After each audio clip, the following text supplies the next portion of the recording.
Dressage mutuel. À peine guéri, le prince Pipo s'occupe de son nouvel ami, le petit cheval rouge.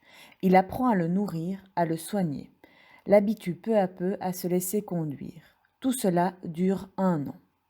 Au bout d'1 an, Pipo le cheval est un cheval adulte. Le prince Pipo, lui, n'est encore qu'un tout jeune homme. Un beau matin, Pipo le prince se lève et dit « Aujourd'hui, je vais apprendre à monter à cheval. » Il va chercher Pipo le cheval à l'écurie, l'emmène dans le parc et monte sur son dos. Mais Pipo le cheval n'aime pas ça. Dans une ruade, il envoie son jeune maître rouler par terre. Le prince Pipo se relève et recommence. Le cheval rouge le rejette à terre 1 fois, 2 fois, 10 fois. Mais le prince est patient. Chaque fois qu'il tombe, il se relève. Chaque fois, il remonte, et chaque fois qu'il remonte, il se tient mieux en selle, de sorte qu'à midi, c'est bel et bien à cheval qu'il rentre au château pour déjeuner.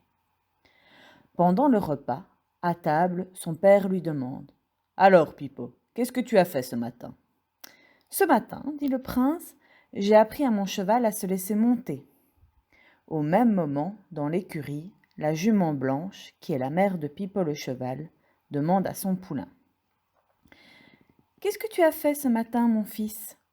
Et Pipo le cheval, tout en mâchant une bouchée de foin, répond négligemment « J'ai appris au petit prince à se tenir en selle. J'ai oublié de vous dire que, dans ce pays-là, les chevaux savent parler.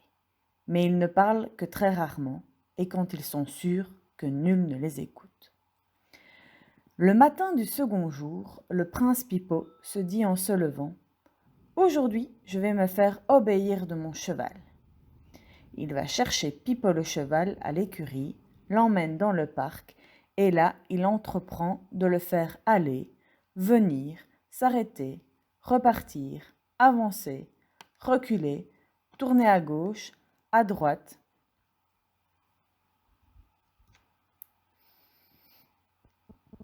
Cela ne va pas du tout. Le cheval au début ne veut en faire qu'à sa tête. Il court au lieu de marcher, marche au lieu de trotter, recule au lieu d'avancer, avance au lieu de s'arrêter, s'arrête au lieu de tourner. 1 fois, 2 fois, il tente de jeter le prince à terre. Mais Pipo est têtu. Sans se lasser, il recommence chaque exercice, de sorte que, avant midi, le cheval lui obéit au doigt et à l'œil. Pendant le déjeuner, son père lui demande « Alors, Pipo, qu'as-tu fait ce matin ?»« Ce matin, dit le prince, j'ai appris à mon cheval à se laisser conduire. » À l'écurie, cependant, la jument blanche demande à son fils « Qu'est-ce que tu as fait ce matin ?»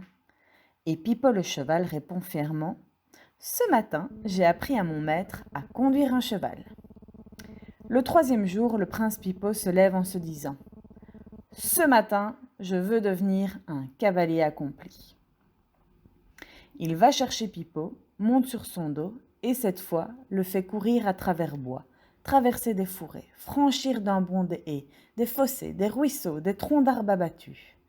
C'est une rude matinée car Pipo le cheval n'est pas toujours d'humeur à faire ce qu'on lui ordonne. Quelquefois, il prend peur, tourne bride, se cabre. Une fois, il s'emballe et fonce comme un fou parmi les branches basses. Une fois même, il jette son cavalier dans la rivière. Mais le prince Pipo s'obstine plus que jamais. Griffé, plein d'écorchures, trempé comme une soupe, il ne s'avoue jamais vaincu. À midi, il peut tout exiger de sa monture. Il revient au château, change de vêtements et va se mettre à table. Le roi son père lui demande « Alors, Pipo, qu'as-tu fait ce matin ?»« Ce matin, répond-il, j'ai appris à mon cheval tout ce qu'un cheval doit savoir. » Cependant qu'à l'écurie, la jument blanche interroge son fils. « Qu'est-ce que tu as fait ce matin ?»